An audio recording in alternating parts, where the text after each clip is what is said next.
the Bliss Business Podcast, the show about empathy, connection, and consciousness in business. Today's episode is brought to you by Zero Company, your paid search, social media, and programmatic ad experts. Hello and welcome back to the show. I'm Stephen Sakach here with Tullio Siragusa and Ash Maher once again.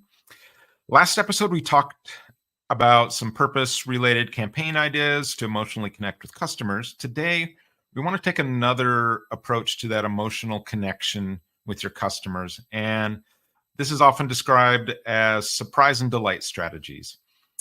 So, you know that feeling when you find that $20 in that jacket pocket that you haven't worn for a year or two? This is kind of the business equivalent of that, where you're just like, oh, wow. The classic example of this is the baker's dozen, getting that extra item when you've ordered a dozen. That goes back centuries. Another example I mentioned previously, it's like getting a free matching pair of socks with those shoes you just ordered. It's something unexpected. And this is our quest today. You might have also heard this referred to as lagniappe, or there's a book called What's Your Purple Goldfish by Stan Phelps. He has several other books on the topic. If you want to take a deeper dive, he's kind of the Jedi Master here, but we're going to dive into some customer services, that surprise and delight, and how it really is a marketing opportunity to build loyalty and word of mouth. And I want to start off with some examples. Let's kick it off with Chewy. This is not another Star Wars reference. I'm talking about Chewy, the online pet supply company, as a good example here.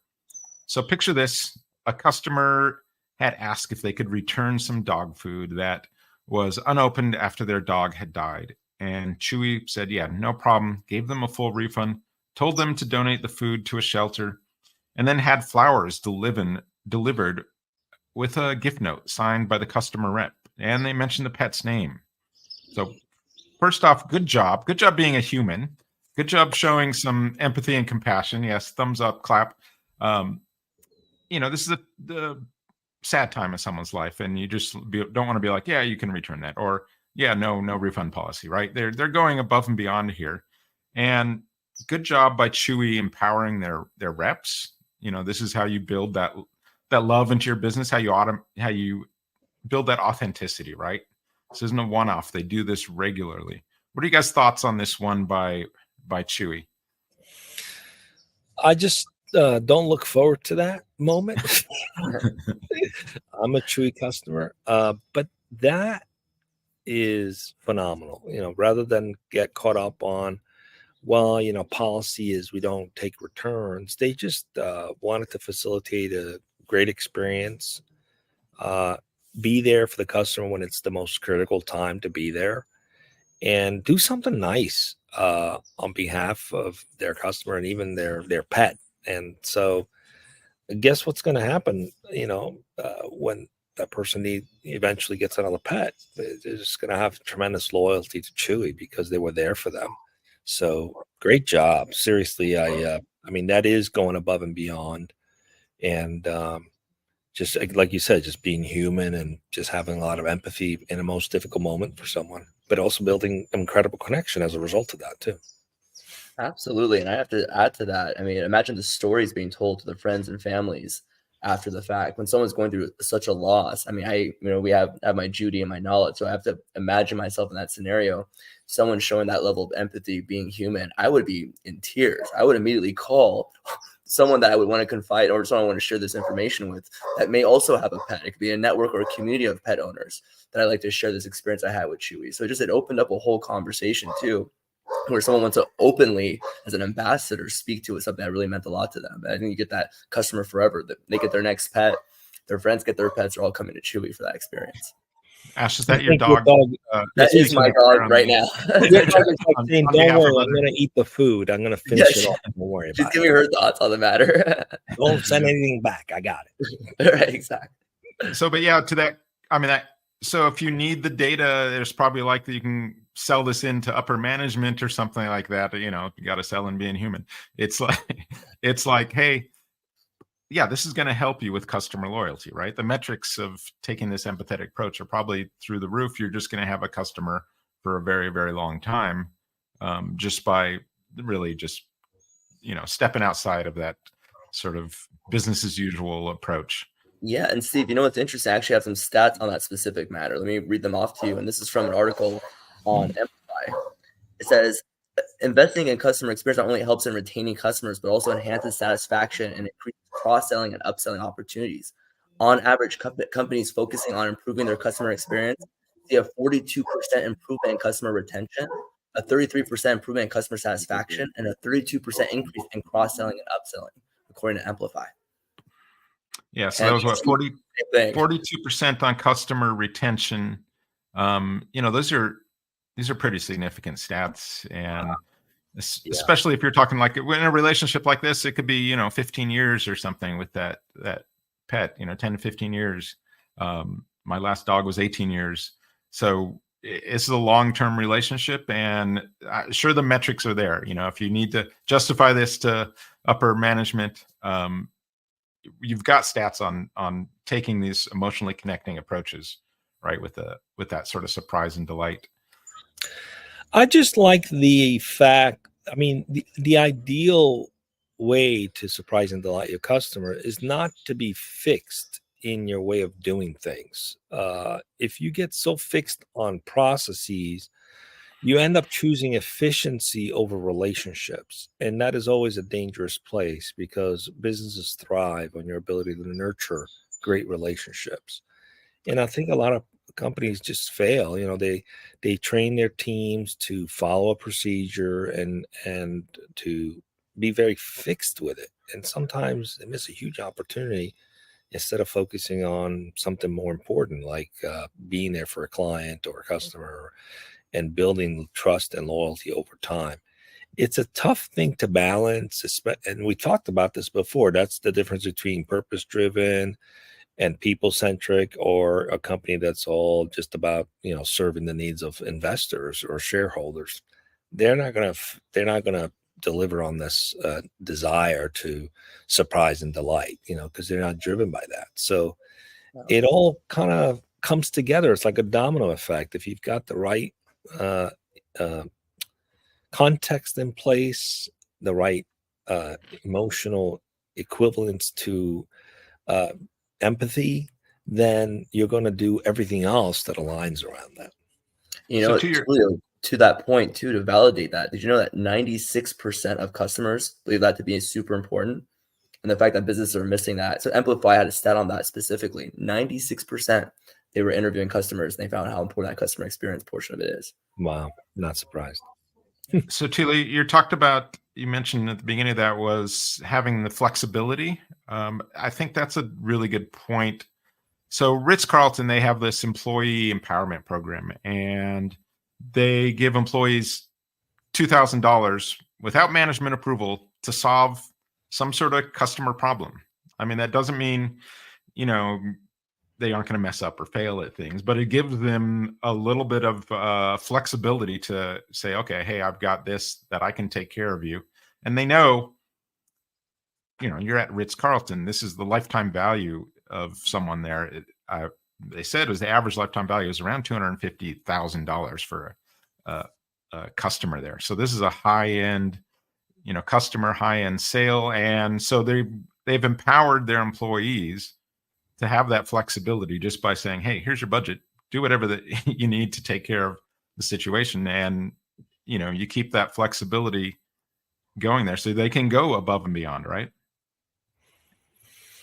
Yeah, that's the beautiful thing. And again, that ties into the culture. If it's the kind of culture where people are empowered to make those decisions, and you have trust that people are going to act like adults, and you don't have to manage them or have command and controls in place, then you can foster that. So it all goes back to the right type of culture will drive the right behavior, both in how you serve your clients and in how you make judicious decisions in a moment where you want to delight the customer, and also prioritizing the customer, not just the transaction or the efficiency or or the profit. But ultimately, it is about profits too, because we've already talked about in previous podcasts how significantly more profitable organizations that are people-centric are.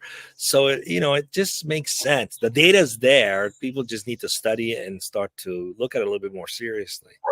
But that's a fantastic thing to have that kind of empowerment and say, I got room to do what I need to do to delight this customer, And what's funny about that too, the stats on the bottom line is that 61% of customers will spend 5% more. And then they looked at a year-to-year stat that business grew by 10% year-to-year by investing in those customer experiences. So truly the stats are there that it does benefit the bottom line.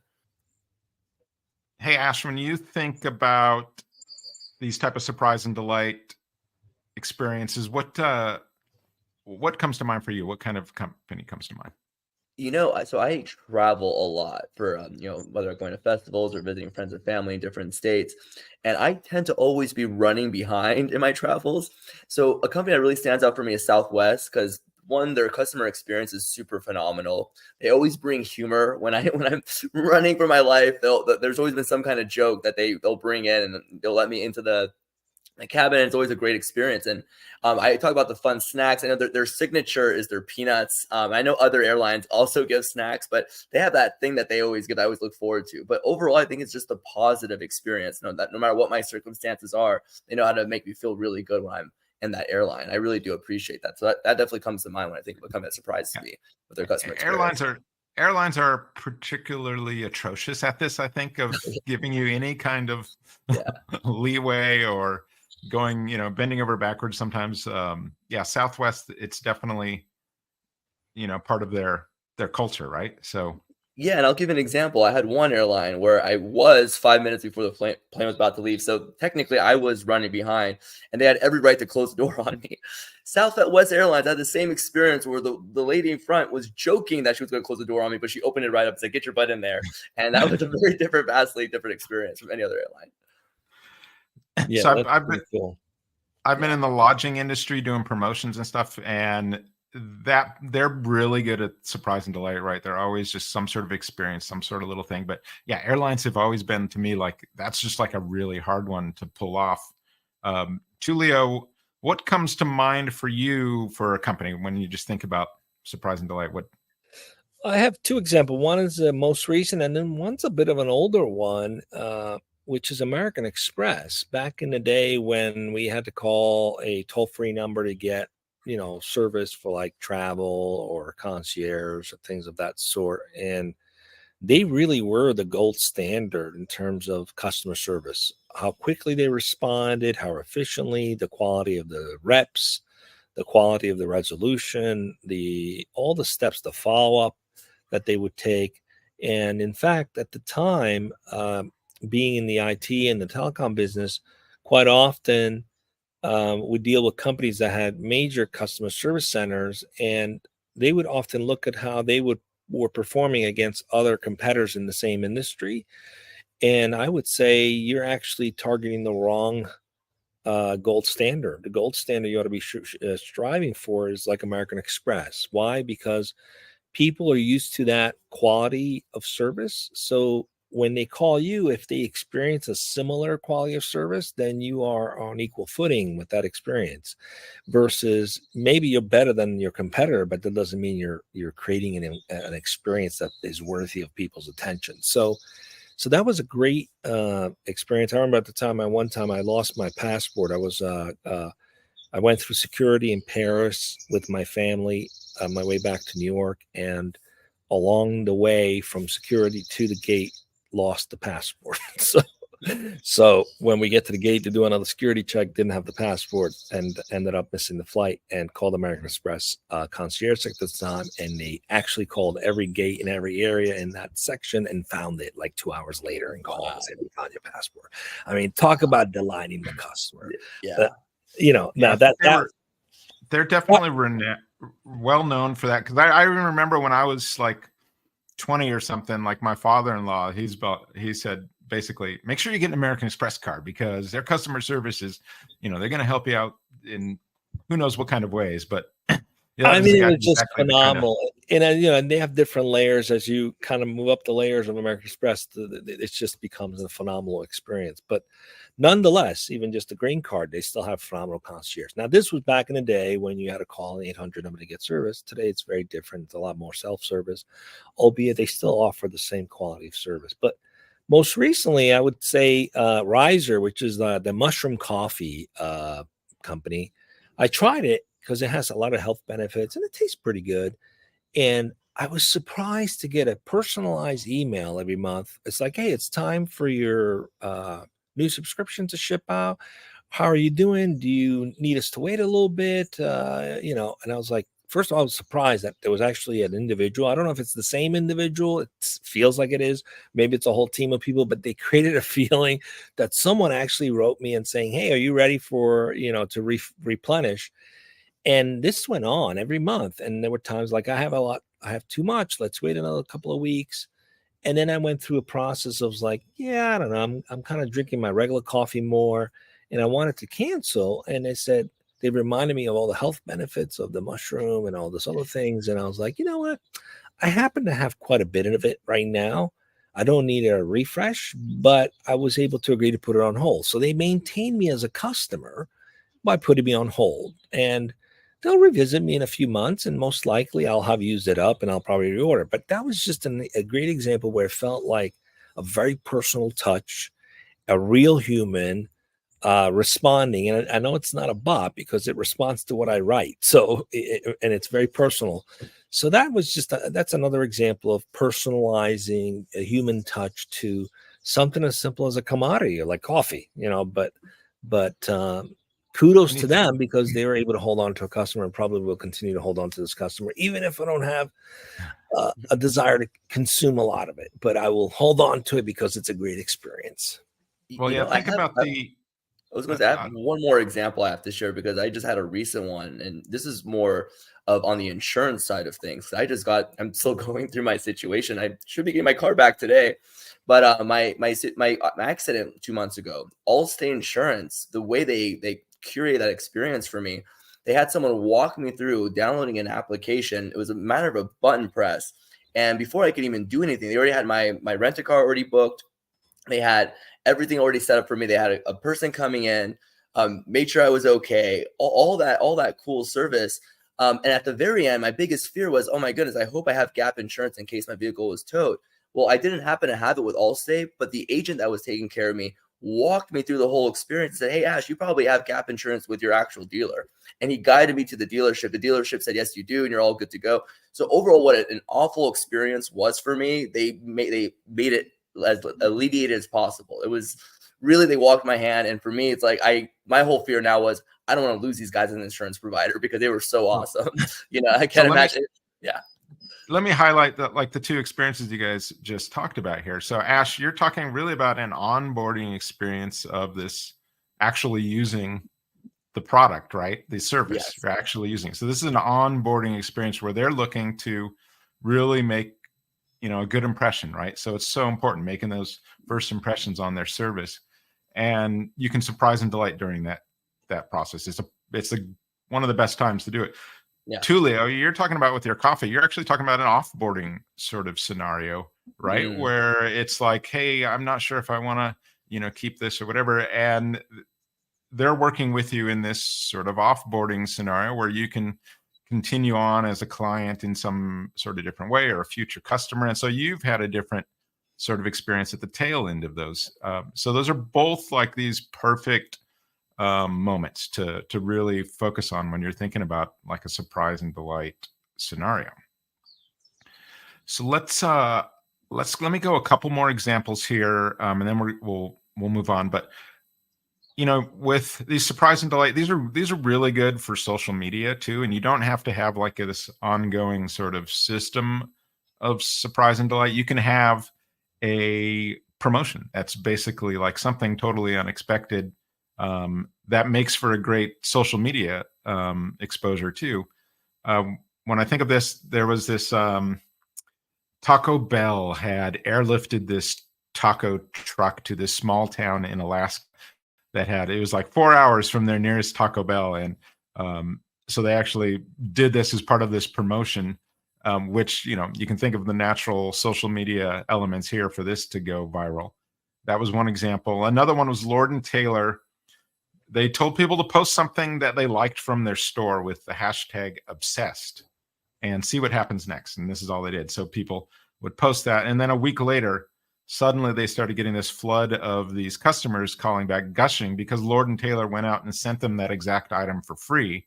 Just random, track down where's this person live and do whatever. And so now they're getting this buildup of social media. Again, this total surprise and delight scenario. So why do we like these so much as customers? I think the neuroscience behind this surprise and delight strategies is pretty fascinating to me.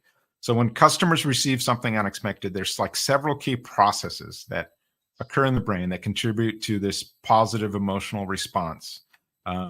So I want to go through some of these and just, if you guys have any comments as we're going along, but the first one that's pretty obvious, right, is the dopamine release.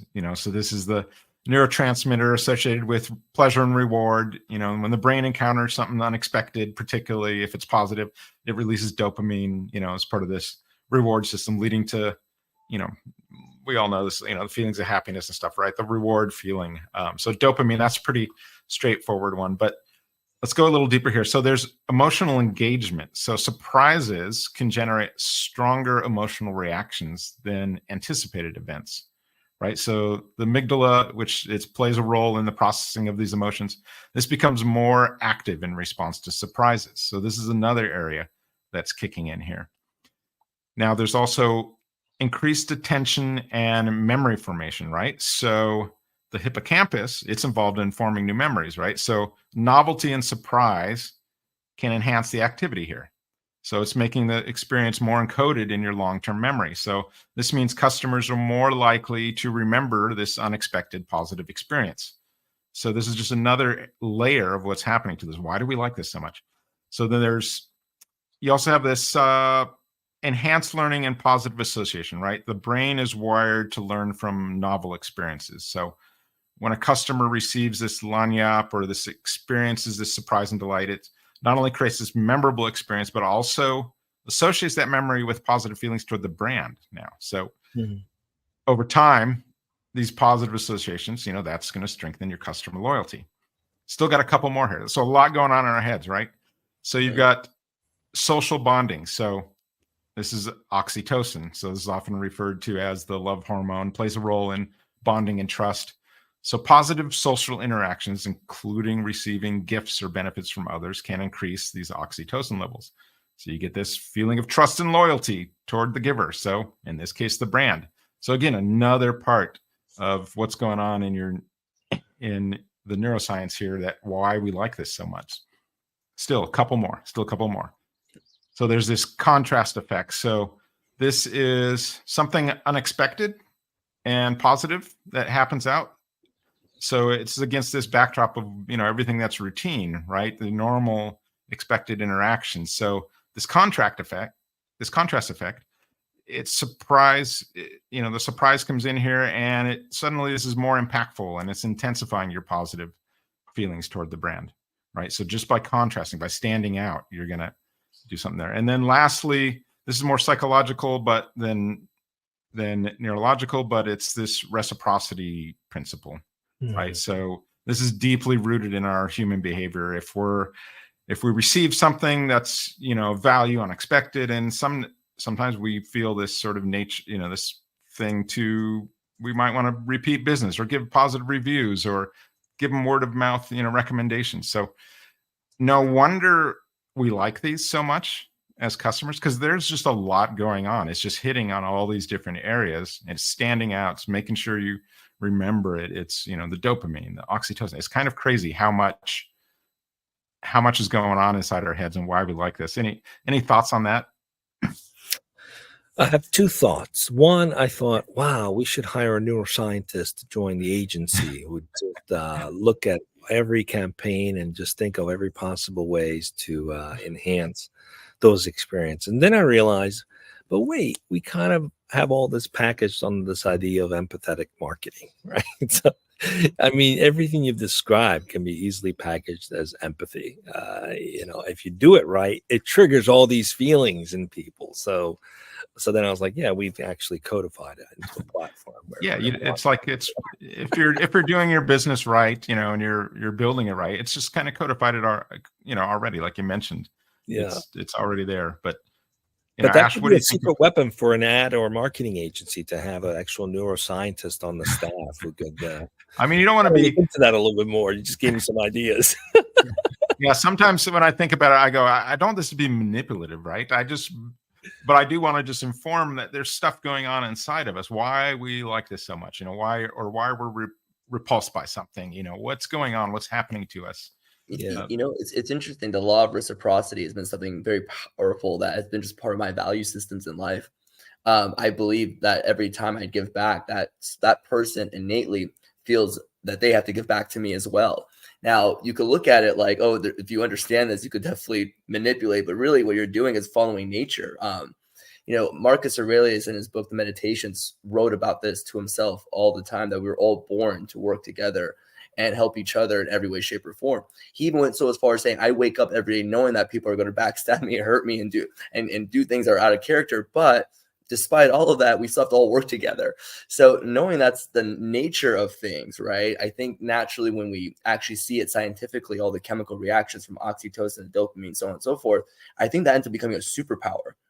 And one of the comments I made more recently is that typically people don't know better to put others on, and you have to really go after opportunities. But when you're putting other people on, you're celebrating others, that pays back in dividends. And I look at it like all the friendships, relationships, all the people that have been supporting me along my journey. And I'm sure Steve, Tullio, you both can say the same. All the people that have supported along your journey has come back from some law of reciprocity, something very kind that you did for someone else that now is coming back in dividends. And probably not in short term, but long term, you're like, wow, all these amazing opportunities have opened up for me. And I've just been living my life being a good person and working with others. So there's a lot of power in that. I can't help but comment on the fact that this is a lot harder to accomplish today because we live at a time where there's a lot more focus on the self, and self-actualization, and it's not necessarily a bad thing, but there's not enough focus on delighting others. So because there's a big push towards delighting yourself, you might fail to think about the fact that part of delighting yourself is also delighting others. In fact, you end up delighting yourself more by delighting others. Yeah. So there's this risk that a misunderstanding of what that means. Delighting yourself actually is very much closely tied to creating happiness for other people. So if organizations aren't sitting around thinking about how do we delight our customers or proactively putting plans in place to do that, they can miss out on a lot. And we just talked about all the science behind it. So, there's definitely a lot to think about in terms of making it an effort, a proactive, concerted effort to delight customers. Yeah. And so there's a lot of different ways you can do this too. It's not, we've given some examples, but so in the book, What's Your Purple Goldfish?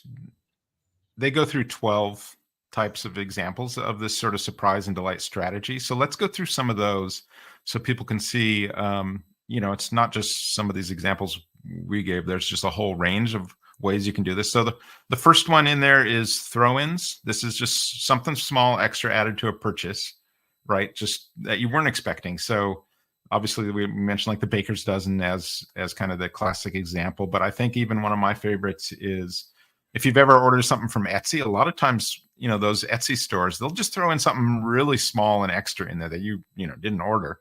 And you're just like, oh, this is nice, and it costs them probably just a few cents, but it's just that extra little touch there of just throwing something in it's got a maybe a low price tag, but it's got a high perceived value because I wasn't expecting it, right? Yeah. And then another example is sampling. So this is, giving away something free, some products to allow people to experience them. We did. I mentioned my experience in lodging industry. We did this thing where we gave away, it was something like, I want to say a few $100,000 worth of Minute Maid orange juice to all these bed and breakfast inns across the country. We just had this massive program we set up with few thousand bed and breakfast inns, and we did this sampling program so that they'd actually get Minute Maid would get in there, and people would be asking them, "Hey, what this orange juice is great," and you'd get that instant feedback. So sampling is like one of those ways where it was free for the innkeeper, right? They were like, "Oh wow, this is great!" So it was a surprise and delight for them. But then, you're able to experience. I think you see that a lot in lodging, like different shampoos or things like this. That you're just that sometimes they'll put in there. So think about sampling. So that's that free product.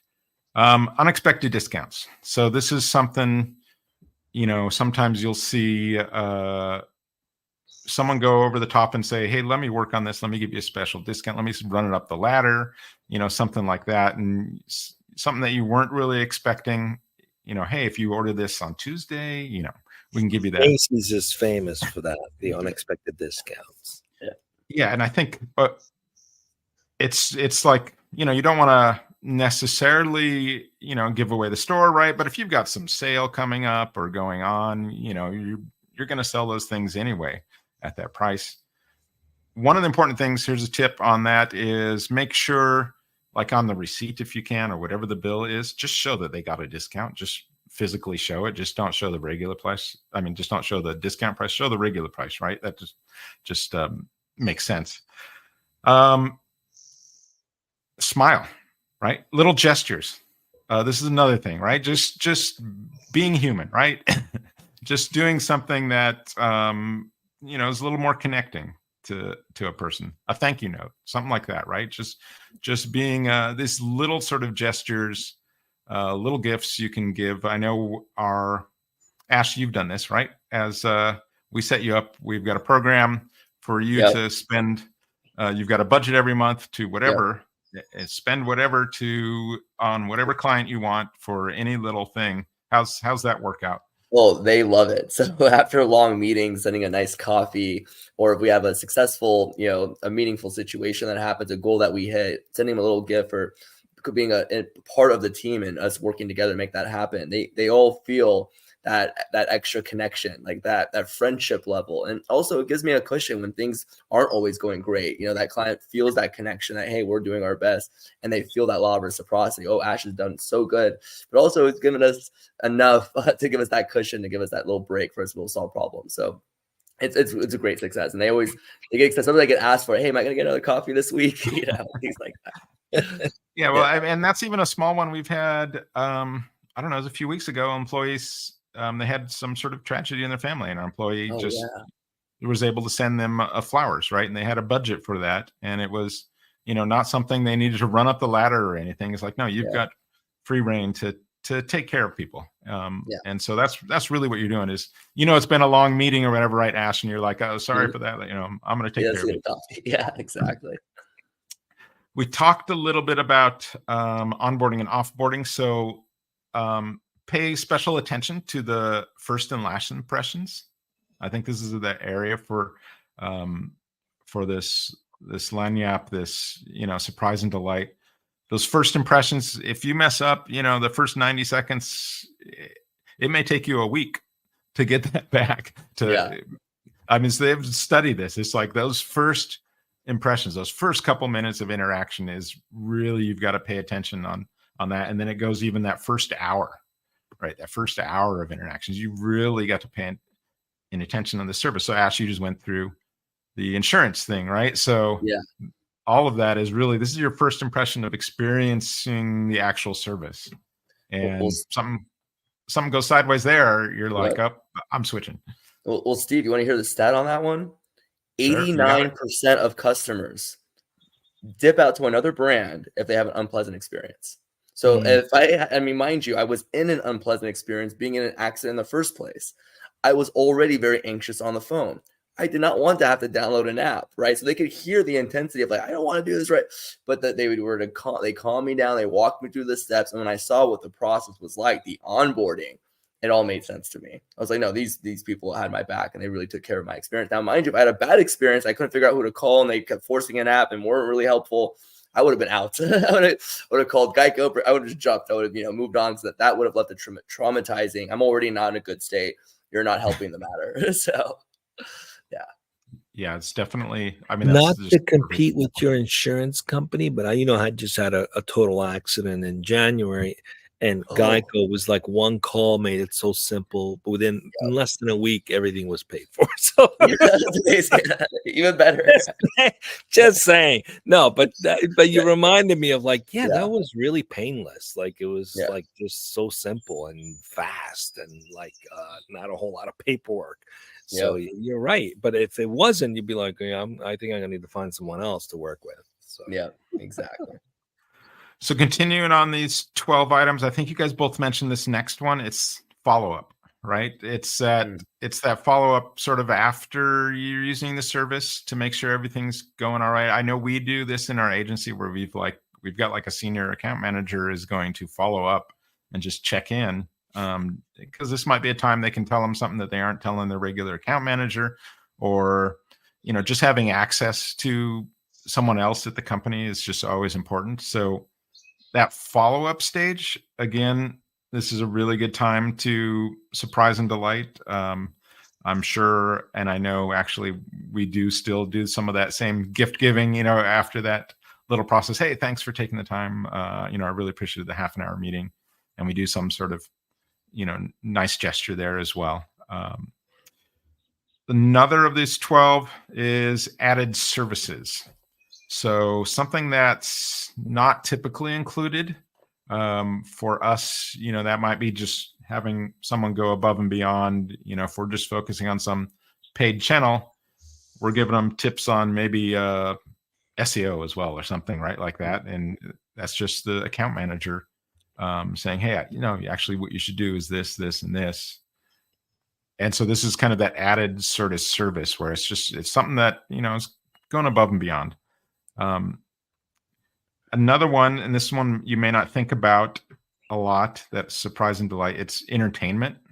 So providing entertainment or some engaging experiences with customers while they wait or browse. I don't know. I think this one's very clever, and I can't think of a good example off the top of my head of that, but just think about that too. The experience, if you're going through this empathetic approach to what you're doing, if you're making someone wait for something or having to just, listen to the hold music or something, what could you do in these scenarios to surprise and delight that customer? Because this is just another good opportunity to speak to them when they're not expecting it.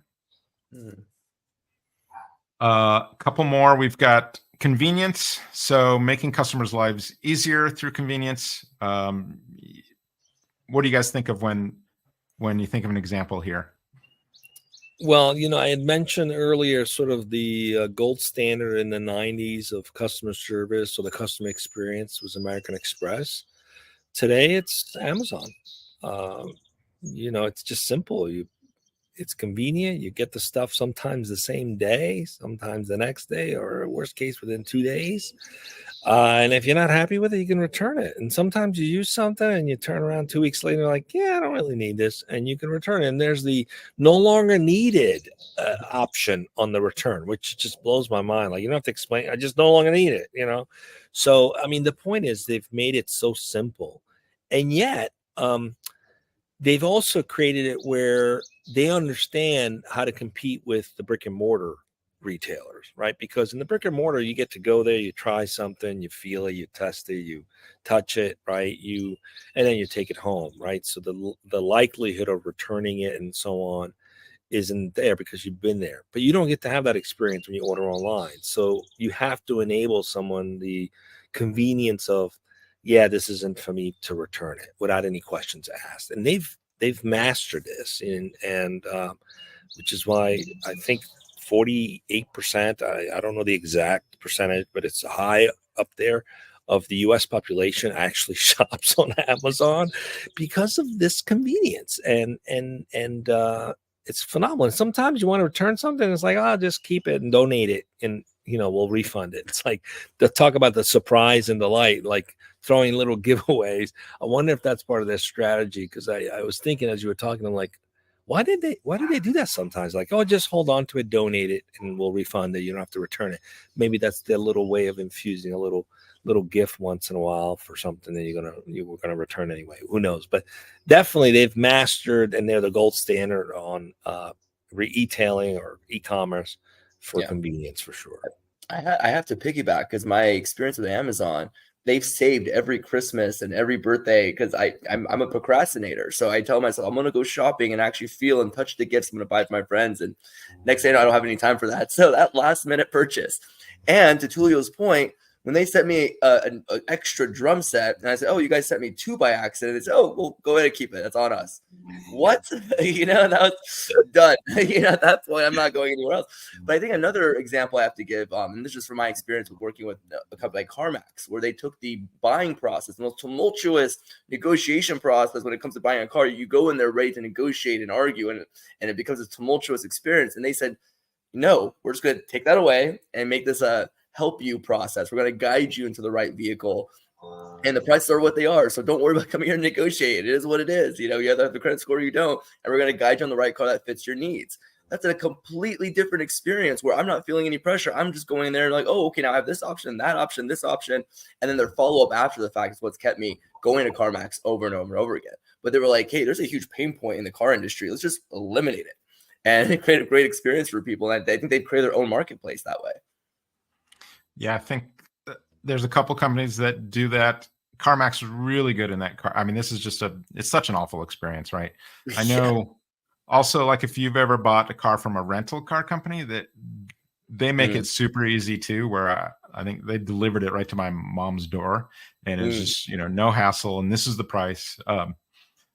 So yeah, that convenience, Tullio, you mentioned this, competing with the brick and mortar stores, they have some advantages there, but like Amazon, they're fully aware of this, and they want to make that, return as easy as possible. They want to make the experience even easier than going to the brick and mortar store, where it's just that one-click checkout. I think early on, I remember like Zappos is known for this, like the free shipping on and free returns on the shoes when you bought them online, because they knew they had to compete with the brick and mortar. You're going to go into the store, you're going to try them out. So they're trying to make that process much easier for you to just get a pair, see if they work, and if not, send them back. No problem, no hassle. Right. And I think Amazon bought them. So yeah, they did. So yeah, convenience, super easy process. That's a great place to surprise and delight whenever you can make something just much better than you anticipated. The other one, and you kind of mentioned this a little bit, was those unexpected guarantees. This is another area. So what comes to mind for me is like REI, right? If you had some camping equipment, you could even go use it and turn it back and say, "Nope, I didn't like this tent," right? Or whatever it is. And they'll take back whatever it is. People have taken stuff back they've used for a long time. Patagonia, I think, will make repairs and replacements on, like, you get like a lifetime guarantee, I believe, on their product.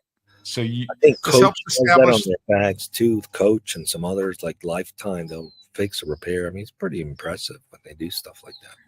Yeah, and this helps. We've talked about this, Tullio, is this helps establish that community right around the brand. Is when it's something that's as unexpected as this, or going above and beyond, you start to build that really loyal following.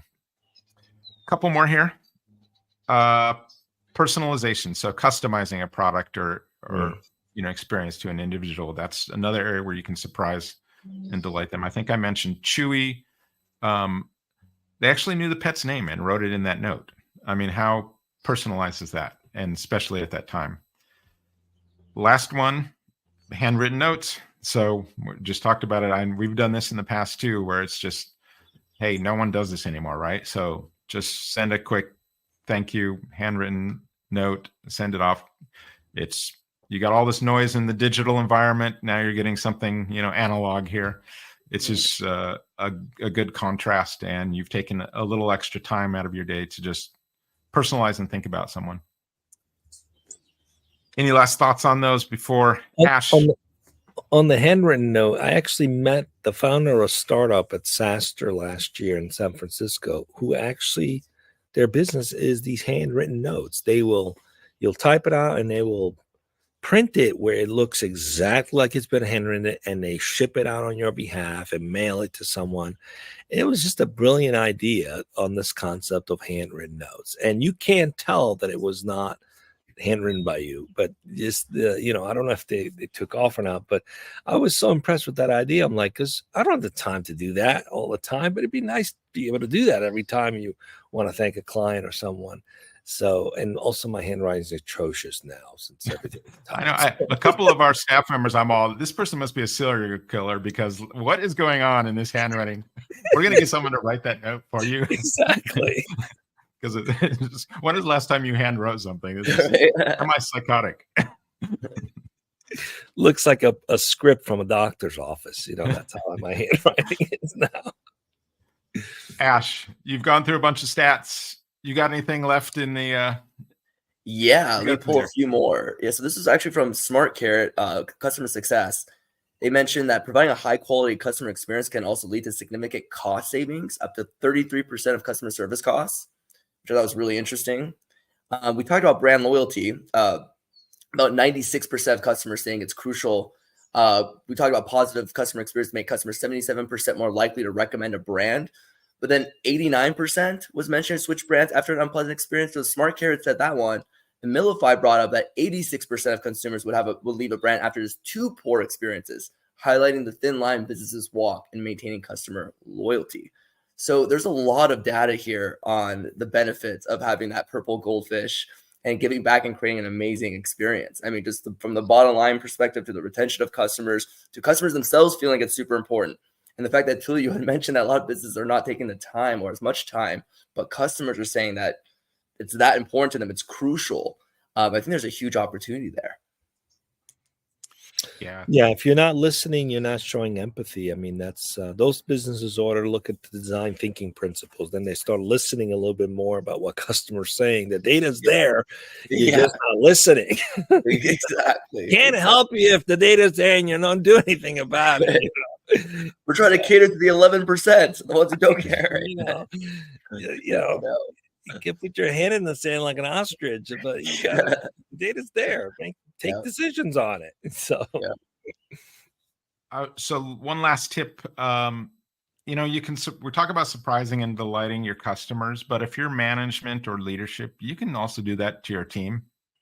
You can do that internally for someone. You can do something. I don't know. We bought someone an air conditioner for her house. It was like, we're sorry that the weather is so bad here in our office at the moment, and you can't go home and do that. So we just delivered it there. I know we've done some other things for people over the years where it's just, hey, let's just do it for them, right? And so you can do this internally, not just outwardly. So if you really want to build that sort of that feel-good factory, right? Turn this inward and look at how you can do this with your employees. So we've covered some good examples by big brands. We went over why we like these things. There's a number of crazy things that going on in our heads when we get this sort of surprise and delight with customer experience.